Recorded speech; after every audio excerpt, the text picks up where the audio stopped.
ప్రజలకు స్వచ్ఛమైన త్రాగునీరు అందించాలనే ఉద్దేశంతో త్రాగునీరు ప్లాంట్ను ఏర్పాటు చేయడం జరిగిందని సర్పంచ్ సుజాత రమేష్ తెలిపారు. చిన్నశంకరంపేట మండలం కామారం గ్రామంలో ఎస్జీ స్నాక్స్ పరిశ్రమ వారి ఆర్థిక సహకారంతో ఏర్పాటు చేసిన వాటర్ ప్లాంట్ ను సర్పంచ్ సుజాత రమేష్, ఉప సర్పంచ్ సుధాకర్ తో పాటు పరిశ్రమ యాజమాన్యం ప్రారంభించారు.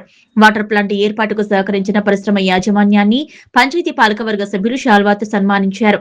ఈ సందర్భంగా సర్పంచ్ సుజాత రమేష్ మాట్లాడుతూ గ్రామస్తులకు స్వచ్ఛమైన త్రాగునీరు అందించాలనే ఉద్దేశంతో పరిశ్రమ యాజమాన్యాన్ని వాటర్ ప్లాంట్ కావాలని కోరగానే ప్లాంట్ ఏర్పాటు చేయడం జరిగిందని, వాటర్ ప్లాంట్ ఏర్పాటుకు సహకరించిన పరిశ్రమ యాజమాన్యానికి కృతజ్ఞతలు తెలిపారు. ప్రజలు స్వచ్ఛమైన త్రాగునీరు ప్లాంట్ ను ఉపయోగించుకోవాలని కోరారు. ఈ కార్యక్రమంలో సర్పంచ్ సుజాత రమేష్, ఉప సర్పంచ్ సుధాకర్, పాలకవర్గ సభ్యులు సిద్దిరాములు, అనురాధ, చంద్రశేఖర్, రాములు, మంగవతో పాటు పరిశ్రమ యాజమాన్యం నితీష్, ఆశీష్, ఆనంద్ తదితరులు పాల్గొన్నారు.